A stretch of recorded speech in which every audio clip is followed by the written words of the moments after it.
ಉಡುಪಿಯ ಮಲ್ಪೆಯ ಬೋಟ್ ಒಂದರಲ್ಲಿ ಮೀನುಗಾರಿಕೆಗೆ ಹೋದ ತಂಡಕ್ಕೆ ದೈತ್ಯ ಗಾತ್ರದ ಮೀನೊಂದು ಸಿಕ್ಕಿದ್ದು ಸುಮಾರು 2 ಕ್ವಿಂಟಾಲ್ನಷ್ಟು ತೂಕವನ್ನು ಹೊಂದಿದೆ.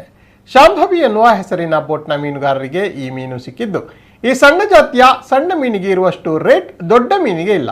ಆದರೆ ಈ ದೈತ್ಯ ಮೀನನ್ನ ಕ್ರೇನ್ ಮೂಲಕ ವಿಲೇವಾರಿ ಮಾಡಲಾಗಿದ್ದು ಮಲ್ಪೆಯಲ್ಲಿ ಸೇರಿದ್ದ ಮತ್ಸ್ಯಪ್ರಿಯರ ಗಮನವನ್ನ ಈ ಮೀನು ಸೆಳೆದಿದೆ. ಸ್ಥಳೀಯವಾಗಿ ಈ ಮೀನಿಗೆ ಕಟ್ಟೆಕೊಂಬು ಮೀನು ಎಂದು ಕರೆಯಲಾಗುತ್ತಿದ್ದು ಕೆಜಿಗೆ ಸುಮಾರು 250 ರೂಪಾಯಿನಷ್ಟು ಬೆಲೆ ಇದೆ ಎನ್ನುವ ಮಾಹಿತಿಯನ್ನ ಮೀನುಗಾರರು ನೀಡಿದ್ದಾರೆ. ಸದ್ಯ ಕ್ರೇನ್ ಮೂಲಕ ಬೋಟ್ನಿಂದ ಹೊರತೆಗೆದ ಈ ಮೀನಿನ ವಿಡಿಯೋ ಸಾಮಾಜಿಕ ಜಾಲತಾಣದಲ್ಲಿ ವೈರಲ್ ಆಗುತ್ತಿದೆ.